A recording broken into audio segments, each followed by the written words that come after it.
नमस्कार। आज के इस लेक्चर में आप सबका स्वागत है। इससे पूर्व हम अमेरिकी संविधान का सामान्य परिचय एवं अमेरिकी संविधान की विशेषताओं को विस्तार पूर्वक पढ़ चुके हैं।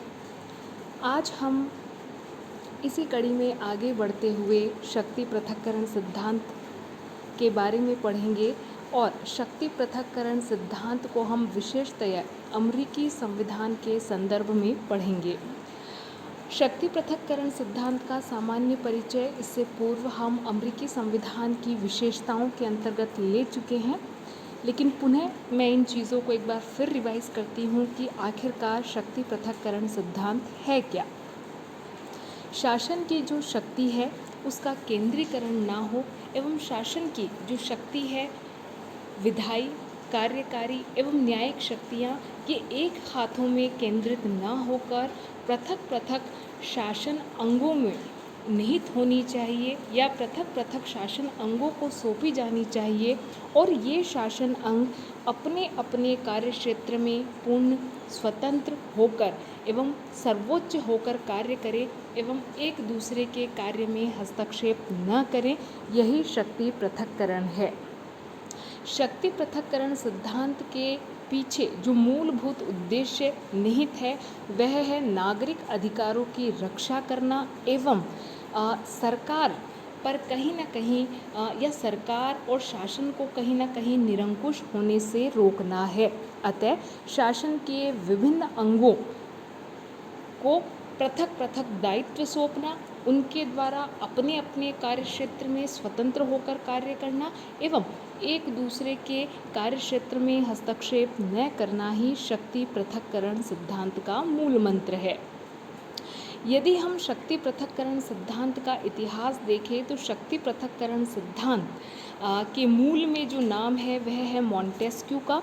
मॉन्टेस्क्यू ही वह प्रथम विचारक थे जिन्होंने शक्ति पृथक्करण सिद्धांत का सविस्तार वर्णन किया और शक्ति पृथक्करण सिद्धांत का विवरण उनकी पुस्तक स्पिरिट ऑफ लॉज जो 1748 में प्रकाशित हुई थी में मिलता है। और मॉन्टेस्क्यू के विचारों से प्रभावित होकर ही अमेरिकी संविधान के अंतर्गत शक्ति पृथक्करण सिद्धांत को अपनाया गया है। जब हमने अमेरिकी संविधान की विशेषताएं देखी थी तो हमने एक बात प्रमुखता से देखी थी कि शक्ति पृथक्करण सिद्धांत जो है वो अमेरिकी संविधान की एक अत्यंत महत्वपूर्ण या ये कहें एक अत्यंत विलक्षण गुण अमेरिकी संविधान का माना जाता है। और इसी संबंध में फाइनर ने लिखा है कि अमेरिकी संविधान शक्ति पृथक्करण के सिद्धांत पर लिखा गया एक विस्तृत निबंध है और वर्तमान समय में विश्व में यह सबसे महत्वपूर्ण राजनीतिक व्यवस्था है जो इस सिद्धांत पर कार्य करती है। अतः हम समझ सकते हैं कि शक्ति पृथक्करण सिद्धांत का अमेरिकी संविधान में क्या स्थान है।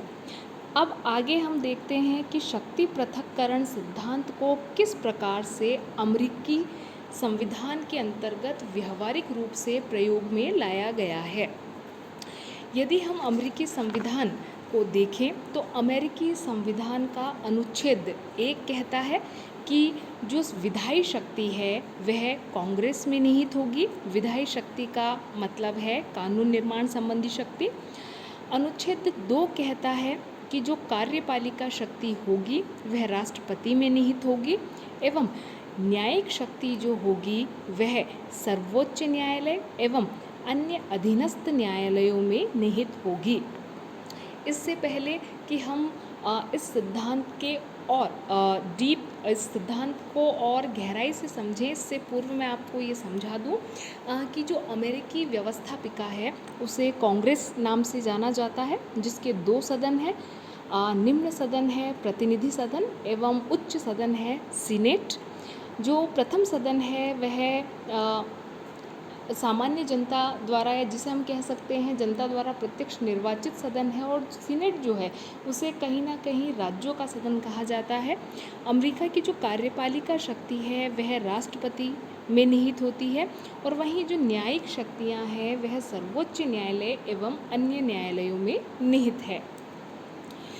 अमेरिका में शक्ति पृथक्करण सिद्धांत का जो व्यवहारिक रूप है उसे किस प्रकार से व्यवहार में या धरातल पर उतारा गया है, अब हम उसके बारे में समझते हैं कि किस प्रकार अमेरिकी संविधान के अंतर्गत जो विभिन्न शासन के अंग हैं उनकी अधिक से अधिक स्वतंत्रता को सुनिश्चित करने के लिए किस प्रकार की व्यवस्थाएं की गई है। इसमें सबसे पहले हम देख सकते हैं कि जो शासन के विभिन्न अंग हैं उनको लेकर चयन की अलग अलग प्रक्रिया अपनाई गई है। जैसे हम पूर्व में बात कर चुके हैं कि अमेरिका की जो व्यवस्थापिका है उसे कांग्रेस के नाम से जाना जाता है और कांग्रेस के 2 सदन हैं, प्रतिनिधि सदन एवं सीनेट। यदि आप देखें प्रतिनिधि सभा जो है वो प्रत्यक्षतः जनता द्वारा चुनी जाती है, जबकि जो सीनेट है उसका चुनाव भी प्रत्यक्ष तौर पर जनता द्वारा होता है। और वहीं राष्ट्रपति का जो चुनाव है वह एक निर्वाचक मंडल के द्वारा किया जाता है एवं न्यायाधीशों की जो नियुक्ति है वह सीनेट के अनुसमर्थन से राष्ट्रपति द्वारा की जाती है। अतः हम देख सकते हैं कि अमेरिकी संविधान के अंतर्गत व्यवस्थापिका, कार्यपालिका एवं न्यायपालिका तीनों के जो सदस्य हैं उनके चयन के लिए भिन्न भिन्न प्रक्रियाओं को फॉलो किया गया है। जहां कांग्रेस के दोनों सदन सीनेट व प्रतिनिधि सभा प्रत्यक्ष तौर पर निर्वाचित होते हैं, वहीं राष्ट्रपति का चुनाव एक निर्वाचक मंडल जिसे हम अप्रत्यक्ष चुनाव भी कह सकते हैं और न्यायाधीशों की जो नियुक्ति होती है वह सीनेट के अनुसमर्थन पर राष्ट्रपति द्वारा की जाती है।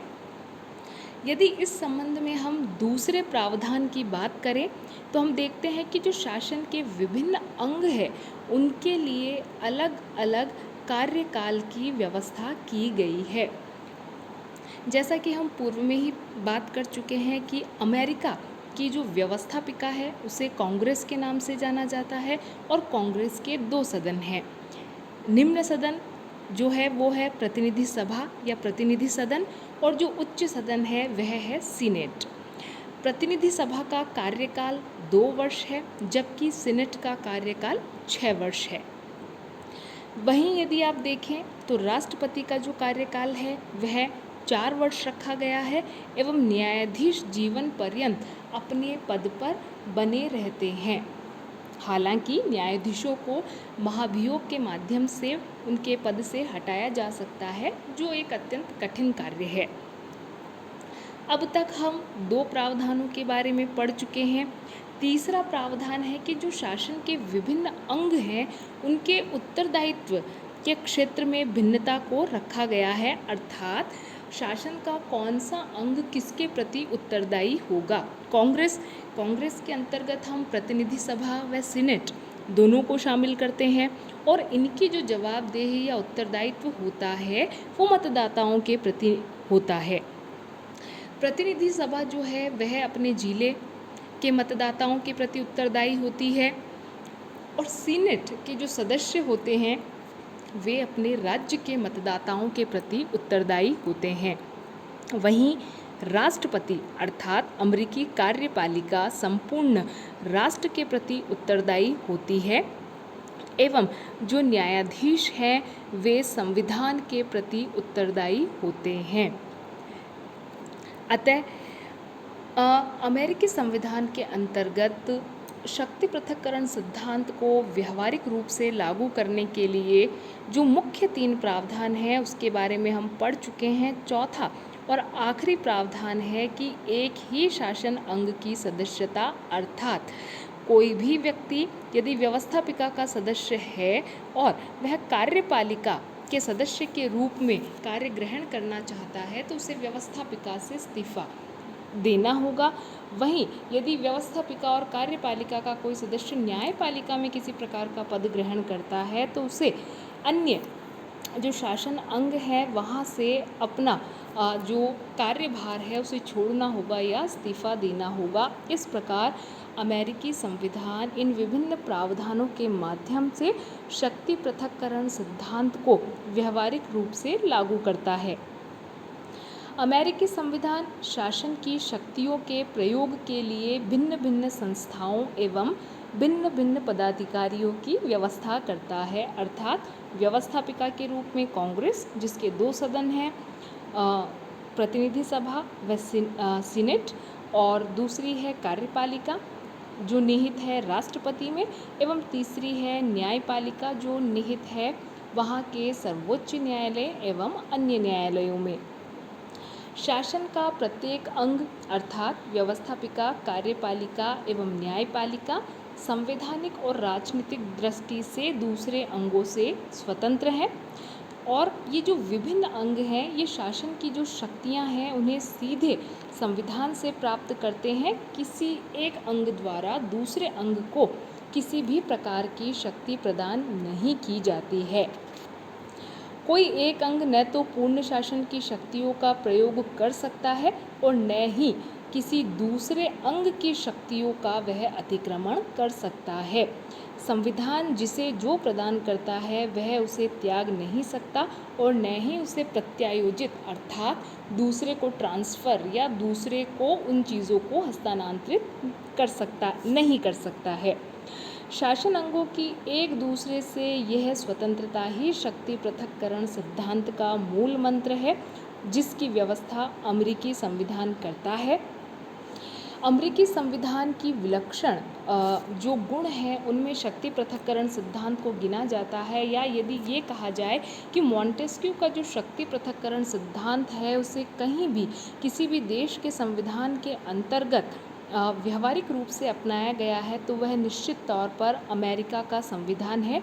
चूँकि अमेरिकी संविधान जो निर्माता थे वे नागरिकों के मूल अधिकार की रक्षा को लेकर एवं शासन की निरंकुश शक्तियों को लेकर इतने सावचेत थे कि उन्होंने शक्ति पृथक्करण सिद्धांत को अपनाया। इस प्रकार आज के इस लेक्चर में हमने ये पढ़ा शक्ति पृथक्करण सिद्धांत क्या है। शक्ति पृथक्करण सिद्धांत को हमने विशेष अमेरिकी संविधान के संदर्भ में समझा। अमेरिकी संविधान के अंतर्गत शक्ति पृथक्करण सिद्धांत को लागू करने के लिए क्या क्या व्यवस्थाएं की गई है के बारे में हमने पढ़ा। अगले वीडियो लेक्चर में हम पढ़ेंगे अवरोध एवं संतुलन का सिद्धांत, और साथ ही अमेरिकी संविधान में किस प्रकार शक्ति पृथक्करण सिद्धांत को अवरोध एवं संतुलन सिद्धांत के साथ अपनाया गया है। आज के इस लेक्चर में इतना ही। धन्यवाद।